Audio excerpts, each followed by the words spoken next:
एक दिन एक साधु सुबह की सैर के लिए किसी समुद्र के तट पर पहुंचते हैं। साधु का ध्यान वहां पर एक आदमी पर गया। वह पुरुष एक स्त्री की गोद में सर रखकर सो रहा था। उस पुरुष के पास एक शराब की खाली बोतल भी पड़ी हुई थी।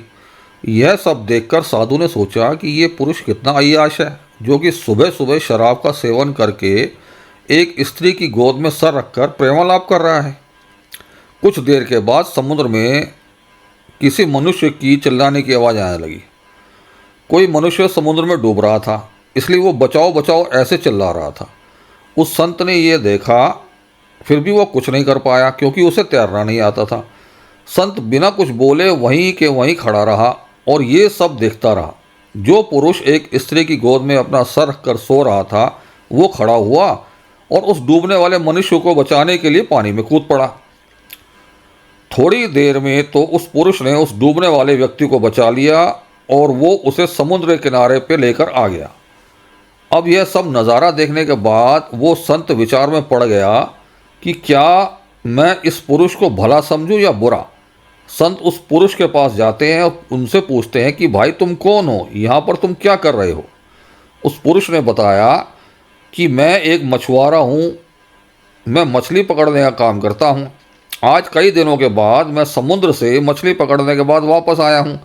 मेरी माँ मुझे लेने के लिए आई है और उसको कोई दूसरा बर्तन ना मिलने के कारण वह इस मदिरा की बोतल में पानी भरकर मेरे लिए ले आई है।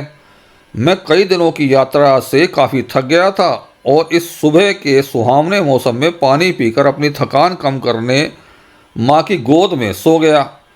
यह सब सुनकर संत की आंखें नम हो जाती हैं। संत सोच रहा था कि मैंने जो कुछ भी देखा और उसका अंदाज़ा लगाया वो सब गलत था, वास्तविकता कुछ और ही थी।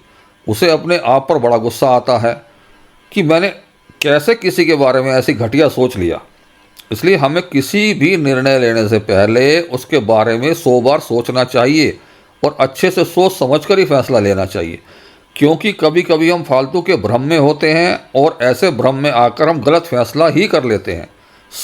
इससे जो क्या सीख मिलती है, हमें जो जैसा दिखता है वैसा होता नहीं है, उसका एक दूसरा पहलू भी हो सकता है, पर कभी कभी हम फालतू के भ्रम में आकर गलत सोच लेते हैं।